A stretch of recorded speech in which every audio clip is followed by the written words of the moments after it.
皆さんこんにちは。台北武道会のロバーツと申します。今回はノーシュートで、切って五十嵐社長、珍しいの機会が、いろいろ撮影の詳細することを評価して、本当にありがとうございます。とんでもないですね。まずはノーシュートの、歴史の説明することができますか？僕は、まず2代目なんですよ。で僕のお父さんからスタートして、で僕は2代目として今現在こういった仕事をしてます。うちの親父はどっちかというと職人で捕まえたり研ぎしたりそういった仕事をしてました。でその中で、一応僕が2代目として後継いで、僕もある程度できるんだけど、一応みんな職人さんを中でやってもらって、主に僕は真剣とか試行錯、営業を担当してます。いろいろ台湾の皆さん、実は海外の皆さんも居合刀を練習して、そしてノーシュートの居合刀はすごく素晴らしい。本当ですか。そうやね、いいのも悪いのも多分あると思うんですけど、台湾だと林さんが一生懸命管理しながら頑張ってやってますよね。本当にいつも林さんに感謝してます。ありがとうございます。今回も台湾の延平刀剣の林さん紹介して、その計画でここノーシュートの本部で切って素晴らしい刀剣製作の確定のついて居合刀の製作の方法は説明することができますか？例えば居合刀の砂型、基本的には亜鉛合金、これは日本はやっぱ法律があるんで、亜鉛合金の刀身を使って、それからアップグレードしていくと真剣に変わっていく。亜鉛合金の材料を使って、それは圧縮と砂型製法とあるんで、僕らの場合は砂型製法を使ってます。圧縮するとちょっと中に気泡がたまるんで折れやすいんですよ。だから一応日本では砂型製法で作った刀身が一番いいとされてますね。そういえばノーシュートの居合刀、折れない技術が説明。折れると思うよ。折れるですか？僕らも若い頃は肌がツヤツヤですけど、年取ってくると頭がはげたり白くなったりね、そしていつか僕たちも死んじゃうんですよ。だから刀も必ず折れないっていう保証はない。だからそれは折れづらくする方法がある。だからいつ折れたり壊れたりするのは、それは練習量にもよるし、それは必ず折れないってことはないと思う。実際折れたやつもあるんで、だから折れたのを見ながらどこにどうするのか工夫をするんですよ。実はノーシュートの居合刀何回も稽古して、いつも使いやすいの感じ。そして今回延平刀剣の林さんと社長の協力して、私たちの流派の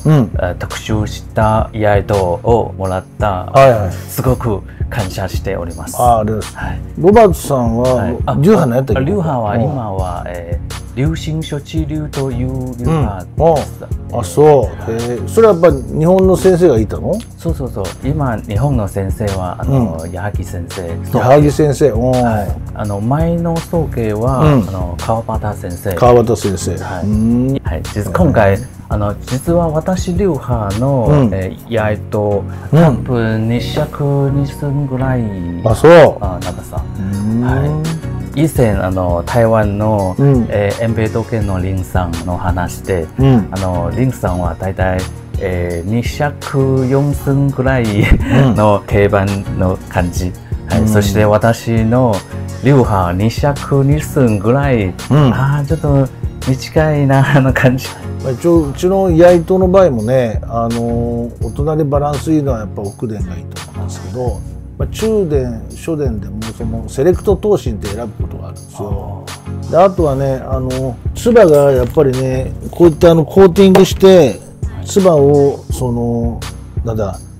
銀のメッキかけたり真鍮古火かけたり錆びづらくします。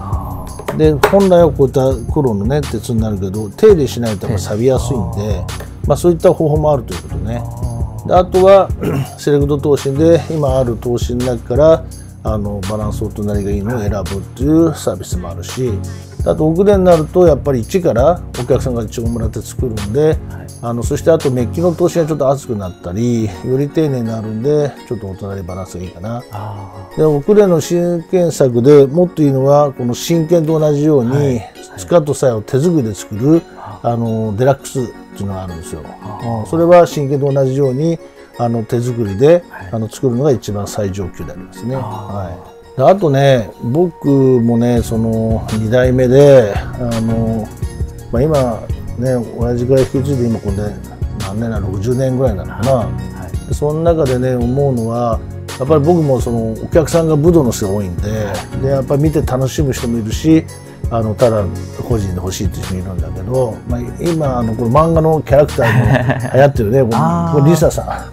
リサ鬼滅の刃のリサね。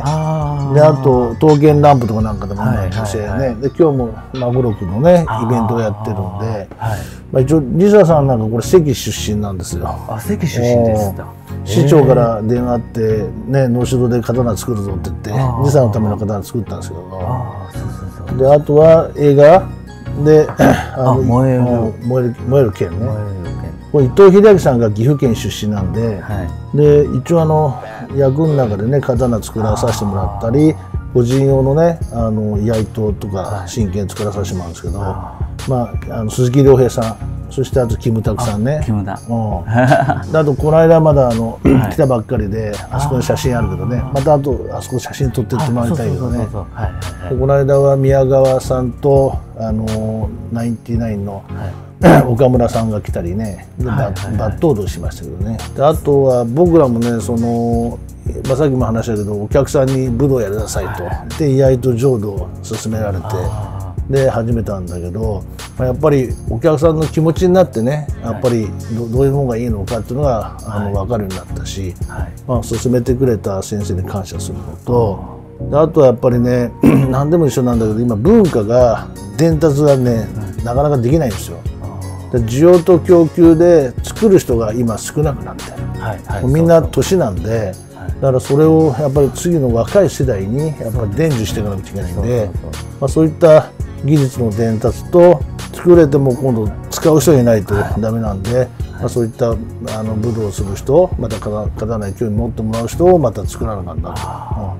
と。もう一つ向こうに工場があるんですけど、向こうでは鞘と常盤とであと製材所があって、あとはこの間まだ作ったのは研修センターを作って、そこで需要と供給を伸ばしていきたいなと思ってちょっと考えてます。そうですね、素晴らしい。海外の皆さんそして例えば台湾の皆さん、実は日本文化の魅力、すごくいいと思います。そして海外の皆さんは武道をやってそしてもし初心者として、どんなような居合刀を選ぶことがおすすめでしょうか。僕の場合は一応考えるのはまず性別男性なのか女性なのかでやっぱ力がね重たい刀いいのか普通がいいのかやっぱり選びたいんで、あとは手のコピー、ね、手のコピーで大きいちっちゃいあるから力の長さ、そしてまずはそこのあたりかな。あとはでも各流派によっての考え方があるから先生の場合だと2尺2寸なぜまた2尺2寸なのか僕は分からないけど、柄の長さもね手が大きいちっちゃいかかわらずなんか決め事があるのかちょっとそれは分からないんでそれは各流派の先生に聞くんだけど、まず標準とするとまず僕らが真剣もそうだけど模擬刀も一緒なんだけど性別を聞いてであとは女性なのか男性なのかって重さがあるし、手の大きさによって柄の握り長さがあるんで、そういったのを一番気にしますね。そうですね。いろいろ流派使い方の長さと重さ、なんかちょっと違いますね。私流派はなんかいろいろ型は片手の型多いので、そして片手使いやすいの方で、その考えでいます。多分いろいろの状況があるんですけど、もし海外の皆さん、もし八重堂と真剣のいろいろお呼びの商品とぜひ、農州堂で来てくれ。ありがとうございます。ね、一応台湾の林さんよろしくです。台湾の林さん、とても親切で。本当にね、僕の役目はね、やっぱこの技術と文化を守るために、やっぱ本当さっきも言ったように育成をしなくちゃいけないんで、そっちに今後はねちょっと力入れたいなと思ってます。しかし海外の皆さん、そして台湾の皆さん、若い人が日本文化好きな人がすごく多いですよね。でも台湾はね結構やっぱ技術、昔は日本はやっぱりエレクトロニックで、結構ね先行したけど、今台湾すごいじゃないですか。で今日本の場合も今アニメとか漫画とかねそっちがすごいけど、やっぱりね技術ってやっぱり進歩しなくちゃいけないし、やっぱ競争もあればねあれなんだけど、僕たちも今作ってる品物がねやっぱりより良くなってもどうするのかも考えなくちゃいけないし、やっぱお客さんに声を聞きながらやっぱり開発もしなくちゃいけないんで、そういった形はね大事かなと。だけどねパーフェクトで本当に作るのほど大変なんでただ一応ねできたものは必ず僕は確認してるんで、あんまりたくさんの注目するとねそこまでね管理ができないんで、だから一応いいものをねちゃんと作れるように努力はしてるけど、全部が 100% がねちょっと難しいんで、なるべくねそういったのに近づけれるね頑張ってますよ。それは大事ですね。でも一つ質問ある。台湾の人たちは日本の文化好きなんだ。好きですよ。台湾の皆さん大体私知りの間でみんな日本好きですよ。それなんでなの？なんでだろう。漫画から来るのかアニメから来るのか。アニメとか映画とかその影響で日本文化を好きなので、しかし大人のとして、私何回も日本に旅行したことがあるんですけど、素晴らしい国ですよね。日本の皆さん、ちょっと親切で、台湾と日本、もっと心が強いのを感じると思います。そして毎回日本に来たら、日本の先生とか、友達とか、みんなとても親切で、私いろいろ助けることがもらった。そうね。どの国もみんないろんな人がいるんでわからないけどね。基本的に日本人やっぱり優しいかな。であとね日本人はね相手のことをね考えるんですよ。で損得関係なしで、お金も大事なんだけど、お客さんがやっぱり喜んでもらえる品物どうしたらいいのってことを考えるかな。一応やっぱりお客さんに感動を与えさせなあかんし、やっぱりそういった親切心もあると思うんで、その最後に、海外の皆さん、伝えたいことがありますか？伝えたいこと、一応日本の文化をね、皆さんが武道を通してまた剣を通してね、付き合いさせてもらってるんで、やっぱりみんなそれぞれいいとこあると思うんで、ぜひねその日本のいい文化を拾ってね習っていただいて、またみんなと一緒にね交流できたら、僕も意外と浄土を始めさせてもらってね、またどっかで会う時には声かけてほしいし、そういったのを広げてほしいと思います。そうですね。今回は社長ありがとうございます。そうです。よろしくです。またいつでもね日本来たら、また岐阜来たらね寄って遊びに来てください。じゃあありがとうございます。ありがとうございました。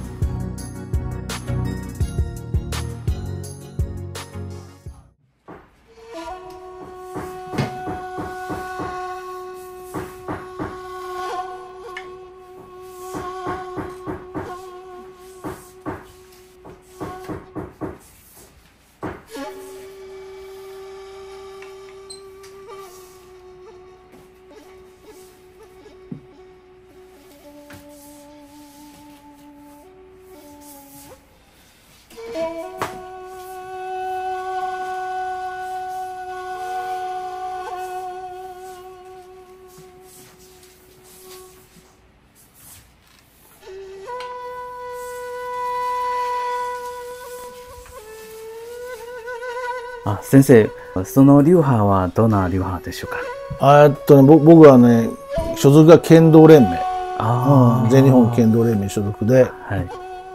居合は栄真流になります。栄真流。はいはい。ああ、素晴らしいね。今のは古流の東方。はい。はい。だからまたちょっと違う技なんですけど、剣道連盟は制定居合があって、はい、12本やってね、はい、それから各古流になる。はい、同じ古流の中でも抜刀法とかいろんなねまた技があるんですよ。はい、そうですね。栄真流はなんかすごくいい両方ですね。はい、ね、まあ、みんなそれぞれ流派いいと思うんで、はい、まあ、たまたま僕が習ったのは栄真流なんでね。はい、素晴らしい。ちょっとありがとうございます。はい。この中のバッチリ合わせに使う人、たくさんの用語に合わせて、ここで今の頭身を受ける。I can't breathe without